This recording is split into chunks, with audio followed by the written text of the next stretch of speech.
Hi hello welcome to N9 media. పేరుకు తగ్గట్టుగానే మేఘ America గడ్డ మీద గర్జించింది. ఇజ్రాయెల్ దుర్మార్గాన్ని అందుకు సహాయపడుతున్న అమెరికా విద్యాలయాల పరిశోధనలను ప్రశ్నించింది. కేవలం మాటలతోనే కాదు, రూపంతో కూడా పాలస్తీనాకు సంఘీభావంగా నిలిచింది. ఈ వీడియోస్ మనం చూసాం. పాలస్తీనా అంతటా కమ్ముకున్న కారు మబ్బులను చీలుస్తూ మేఘాయం వేమూరి మాటలు తూటాల్లాగా తాకాల్సిన వారికి తాకేశాయి. ఇప్పుడు ఆ ధిక్కార స్వరం ప్రపంచమంతటా ప్రతిధ్వనిస్తోంది. ఆమె స్వరాన్ని, అందులోని నిజాన్ని కోట్లాది నెటిజన్స్ వింటూ తమ మిత్రులకు చేరవేస్తున్నారు. పాలస్తీనాలో కోల్పోతున్న పసిపిల్లల ప్రాణాలు చూసినప్పుడు మానవతావాదులు ఎంతగా ఘోషించారో మేఘ గొంతు విప్పినప్పుడు అంతగా పులకించారు.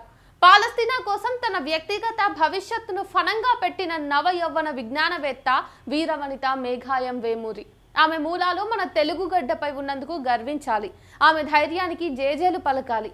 మేము గ్రాడ్యుయేషన్ పూర్తి చేసుకుని మా జీవితంలో ముందుకు సాగడానికి సిద్ధమవుతుంటే గాజాలో విశ్వవిద్యాలయాలు లేకుండా పోయాయని అమెరికా పాలస్తీనా విద్యా వ్యవస్థల ద్వంద్వ స్వభావాన్ని ఒక్క వ్యాఖ్యానంలో మేఘ ప్రపంచానికి చాటారు. క్రమంగా కోల్పోతున్న ప్రపంచ ఆధిపత్యాన్ని తిరిగి పొందడానికి అమెరికా అధ్యక్షుడు బరితెగిస్తూ విపరీత చర్యలు ప్రకటిస్తూ ఉంటే అదే గడ్డపై నిలిచి అమెరికా విశ్వవిద్యాలయాల పరిశోధనలు ఇజ్రాయెల్ హింసోన్మాదానికి ఎలా సహకరిస్తున్నాయో బద్దలు కొట్టినట్టుగా మాట్లాడటం చిన్న విషయం ఏం కాదు. 56 ఇంచుల ఛాతీ ఉందని చెప్పుకునే అతిపెద్ద పాలకులే ట్రంప్ నోటికి ఎదురు మాట్లాడలేక మౌనంగా తలదాచుకుంటా ఉంటే మదించిన గజాన్ని అంకుశంలాగా నియంత్రించడానికి మేఘ ప్రయత్నించింది. ఇది యువతలో పెరుగుతున్న సామ్రాజ్యవాద వ్యతిరేకతకు ఒక ప్రతిరూపం. తాను మాట్లాడేదేంటో, ఆ తర్వాత ఏం జరుగుతుందో, తన భవిష్యత్ ఎట్లాంటి ప్రమాదంలో పడుతుందో స్పష్టంగా తెలిసి మాట్లాడటం వెనుక ఆమె లాంటి అనేక మంది యువతలో విద్యాలయాల్లో మెదులుతున్నటువంటి ఆలోచనలకు ప్రతిబింబం.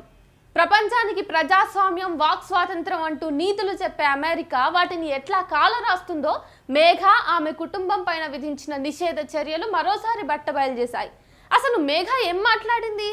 అమెరికాలో ప్రతిష్టాత్మకమైన మసాచుసెట్స్ ఇన్స్టిట్యూట్ ఆఫ్ టెక్నాలజీలో మే 29న గ్రాడ్యుయేషన్ వేడుక సందర్భంగా ఒకటి జరిగింది ఈ ఘటన.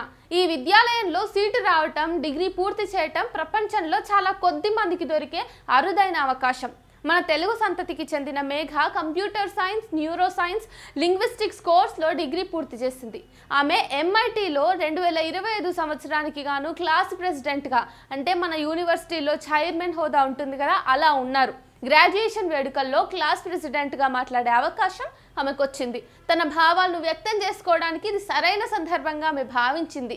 ఇజ్రాయెల్ దురాక్రమణకు గురవుతున్న పాలస్తీనాకు మద్దతుగా సాంప్రదాయ ఎరుపు రంగు కెఫియే కండువా ధరించి మనం డిగ్రీలు పూర్తి చేసి భవిష్యత్తులోకి అడుగుపెడుతున్న ఈ సమయంలో గాజాలో విద్యాలయాలే లేకుండా పోయాయని అంది. పాలస్తీనాపై ఇజ్రాయెల్ చేస్తున్న దాడికి మన దేశమే, అంటే అమెరికానే కాదు, మన కళాశాల కూడా అట్లాంటి దాడిని ప్రోత్సహించడానికి సహాయపడుతుండడం సిగ్గుగా ఉంది. MITలో చేస్తున్న కీలక పరిశోధనలు ఇజ్రాయెల్ దళాలకు సహాయపడుతున్న విషయాన్ని ప్రస్తావిస్తూ MIT పరిశోధన సంబంధాలను కలిగి ఉన్న ఏకైక విదేశీ సైన్యం ఇజ్రాయెల్ అని ఆమె చెప్పింది.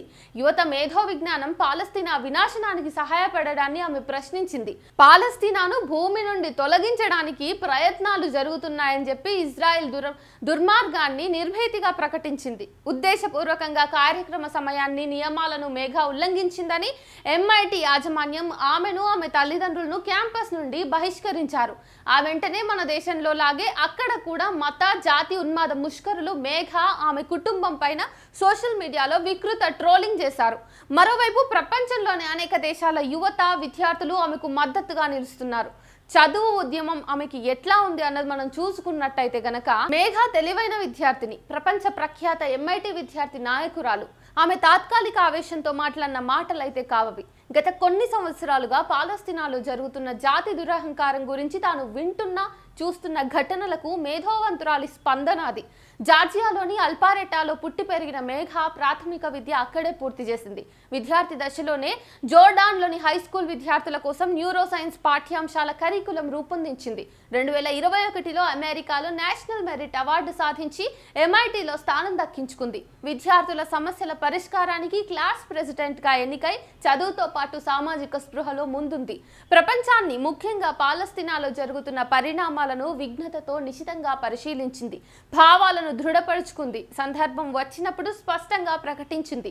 విద్యాలయాల్లో భిన్న దృక్పథాలు, ప్రశ్నించే తత్వం లేకుండా విజ్ఞానం వికసించదు. కళ్ళెదురుగా జరుగుతున్న దుర్మార్గాలను, అన్యాయాలను, వాటి మూలాలను పరిశోధించడం, తమ అభిప్రాయాలను స్పష్టంగా ప్రకటించడం విద్యకు ఉండాల్సిన ప్రాథమిక లక్షణాలని మేఘా గుర్తించింది, ఆచరించింది.